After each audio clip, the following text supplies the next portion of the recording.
Kumaha masih semangatnya?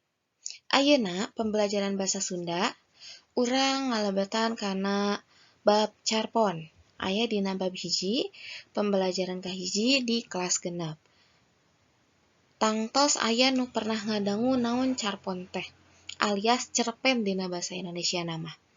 Yuk urang pedar.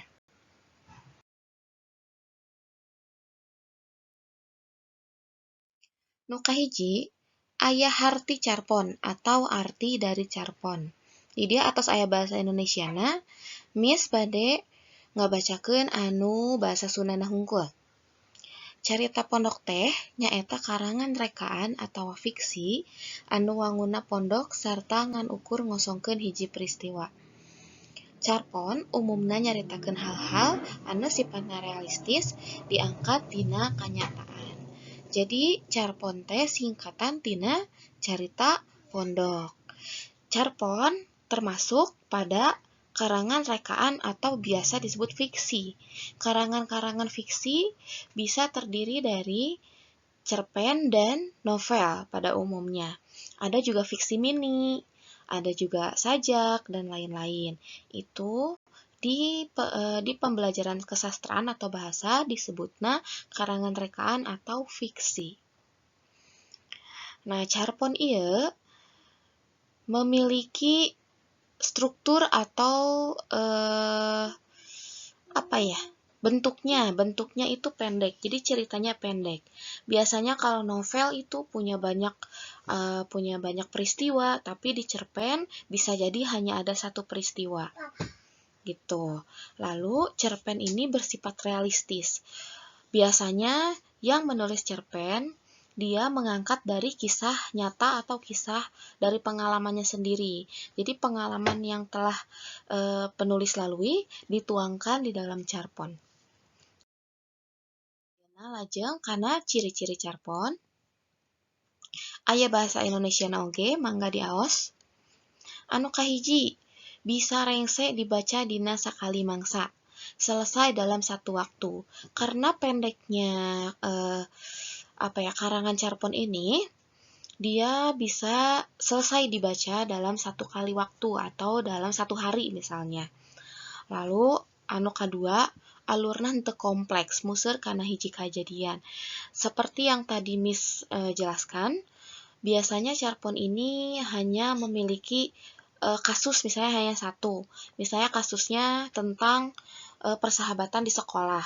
Jadi kisahnya tidak keluar sekolah, jadi hanya di sekolah itu saja. Lalu yang ketiga, anu katilu nyaeta mere kesan lir nya kejadian. Jadi carpon ini biasanya membuat si pembaca merasa bahwa carpon ini benar-benar ada di kejadian nyata, karena kejadian-kejadian yang diceritakan dalam carpon itu biasanya umum dialami di kehidupan nyata.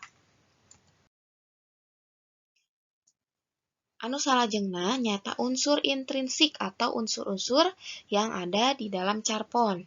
Anu kahiji palaku atau pelaku.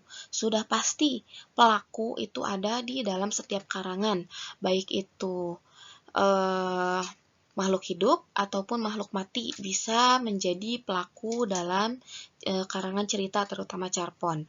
Anu kadua nyata amanat. Amanat itu adalah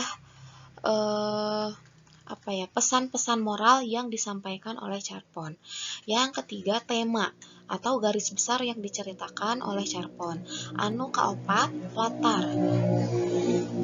Latar ieu tiasa ngajadikeun latar tempat siga tadi contohna sakola. Berarti latar tempatnya di sekolah. Atau latar waktu tiasa enjing-enjing, siang atau napi sonten. Gitu. Anu terakhir nyata galur, alur. Aya alur maju, aya alur mundur, aya alur campuran. Umumna dina carpon ngagaduhan hiji alur atanapi hiji galur. Bade eta galur maju atanapi galurna mundur. Pami galur mundur biasana nyaritakeun anu atos kajadian atanapi yang sudah terjadi itu diceritakan kembali. Jadi kita seperti mengenang masa lalu. Kalau alur maju itu biasanya menceritakan di masa sekarang dan di masa yang akan datang. Seperti ngimpleng. Gitu. Ayeuna lebet kana contoh carpon. Hideup tiasa muka atanapi maca contoh carpon dina Teachers Production anu atos diupload ku Miss Nunu di lebet Google Classroom. Didinya hidup tiasa muka dina topikna bahasa Sunda, terus aya Teachers Production bahasa Sunda. Judulna carpon kelas genep. Gitu. Sadayana mugia tiasa dipikahartos, mangga ayeuna ngalih kana Google Classroom kana modul. Wassalamualaikum warahmatullahi wabarakatuh.